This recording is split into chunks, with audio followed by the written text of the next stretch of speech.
السلام عليكم ورحمة الله وبركاته رمضان مبارك أصحابتا كحدن كرامة channel ومركلة يا مقالدين حسها لها إن كسو قادن شرني مقالدة عبسدة يلا ياب كله أي كاميرا قبتين ما تنوحين كسو قادن تونا مخلوقات كواس أول جرينواي مقالدة قار كميده وحلقو دوبي كولومبيا iyo waliba family la soo weeraray oo joog iyo dambiile kale mooday laakiin markii dambe wixii soo weeraray ay arkeen la kulmeen cabsi aad u badan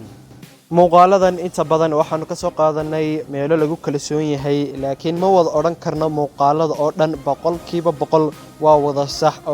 oo dhammaantood wada duuduub lagu wada rumaysan karayo waayo waxyaabahan oo kale caalamka hore looguma arag idinkuna fikirkiina waa aad ka soo dhiiban doontaan insha allahu tacaala aynu bilaabano muuqaalada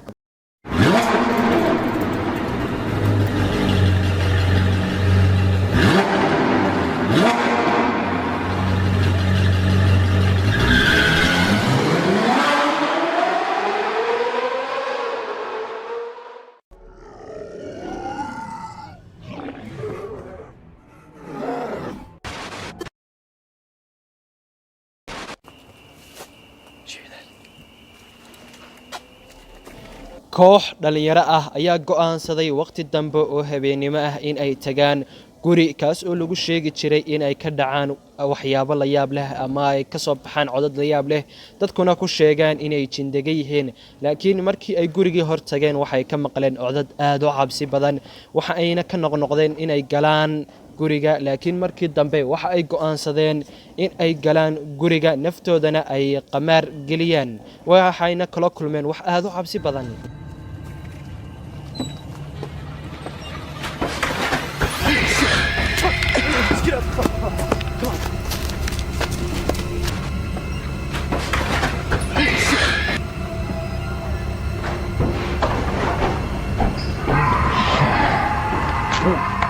sida aad u wada jeedaanba dhammaantiin markii ay fureen albaabkii waxa ay kula kulmeen makhluuq kaas oo qaabkiisu aad u layaab badan yahay shakligiisuna uu soo yar eeg yahay bini aadamka isla markiibana isku dayay inuu soo weeraro isaga oo aad u qaylinaya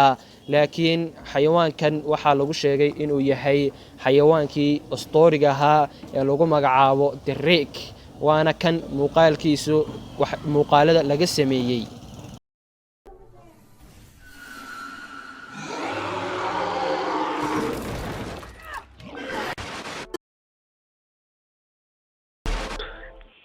Diosito. No, mi señora. Preciosa, señor. Por favor. Hola, abuelita. muuqaalkan waxaa lagu duubay waddanka Colombia markii la soo dhigay YouTube-kana waxa uu abuuray muran aad u badan waxaana daawaday malaayiin hooyadii guriga ayaa waqti dambe dareentay inay guriga wax ku jiraan dareetayna cabsi wax madowna aragtay waxa ayna soo kicisay waqti dambe oo habeenimo ah inamadeedii si ay ula soo baaraan bal waxa guriga soo galay matuugba mise waa waxyaabo kale laakiin markii ay soo kaceen ee ay wixii u soo dhawaadeen waxa ay la kulmeen wax aad iyo aad u cabsi geliyay la yaabna leh waynuna isla arki doonaa waxa ay arkeen Déjenos en paz. En nombre de Jesús.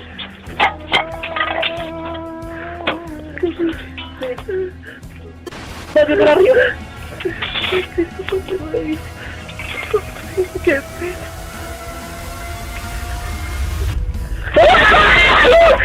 sida aad u wada jeedaanba markii ay u soo daadegeen iyagoo ulahoodii waxoodii sitaa oo u maleynayay markii hore tuug ama dambiile kale oo gurigooda ku soo dhuuntay ayna la kulmeen makhluuq aad u cabsi geliyay waxayna yiraahdeen dadkii ay sheekadani ku soo dhacday ee muuqaalkan soo gudbiyay uma uusan eekayn bini aadam iyo bashar toona waxayna yiraahdeen waa makhluuq aad u madow horeyna aanan u arag waxaana uu muran badan ka dhaliyay dalka Colombia markiibana degdeg ayay meesha uga carareen muuqaalkanna waa muuqaalada xaqiiqada ugu dhow ee ugu saxsan ka warrama fikirkiina waxani maxaa u noqon karaa ¿Qué es eso?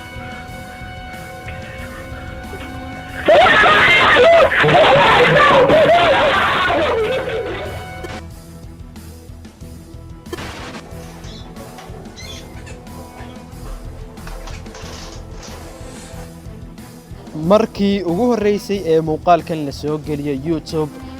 aad iyo aad ayaa u faafay oo dad badan ayaa daawaday waxaana soo geliyay nin waxa uu yidhi waxa aan joogay gurigayga dhexdiisa laakiin saqafka sare ee guriga ayaan waxa aan ka maqlay jabaq aad u sareysa iyo in guriga saqafkiisa lagu dul socdo markii aan soo baxay ee aan kaameradayda soo qaatay si aan u baadhana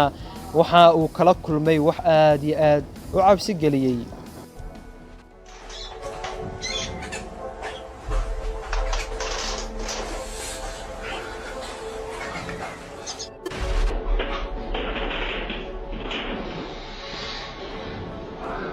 markii uu dibadda u soo baxay si uu eegana waxa uu la kulmay makhluuqan aad u wada jeedaan kaas oo qaabkiisa iyo shakligiisu la yaab leeyahay horeyna loo arag aadna uu u soo shabahayo haddii aad u fiirsatid qaabka bini'aadamka oo kale dadkii muuqaalkan daawadayna waxay ugu kala qaybsameen qaar ku beeniyey oo yidhaahdo waa been muuqaalkani iyo qaar yidhi waa run oo waa xaqiiq sida uu leeyahay ninka muuqaalkan soo sameeyey markiibana degdeg ayaa uu guriga ugu laabtay adiga muuqaalkan daawanayna ka waran fikirkaaga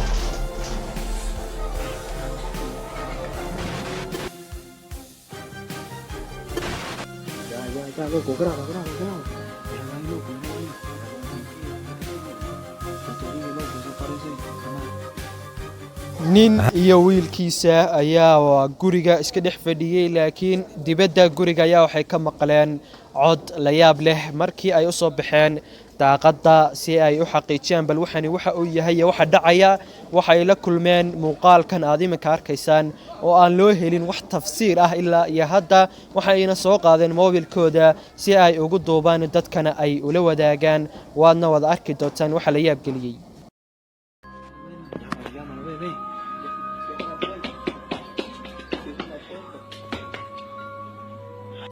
Ay, Dios mío. Ay, Dios mío.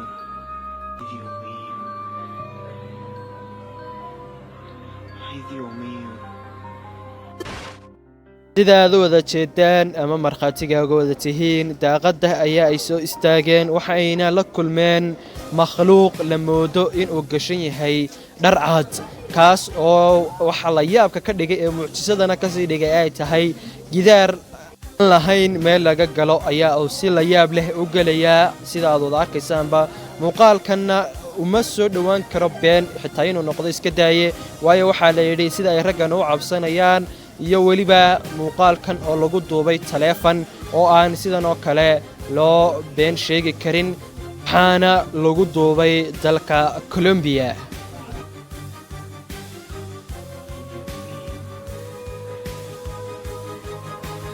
Ay, Dios mío.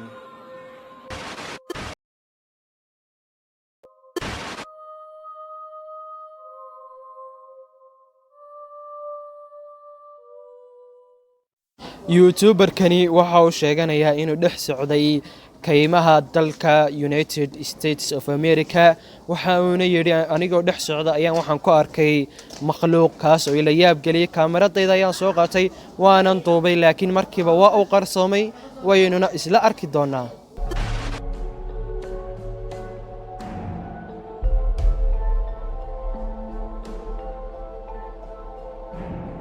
aad u wada jeedaan baninkii waxa uu soo muuqday makhluuq kaas oo si la yaab leh geedaha dhexdooda ugu socda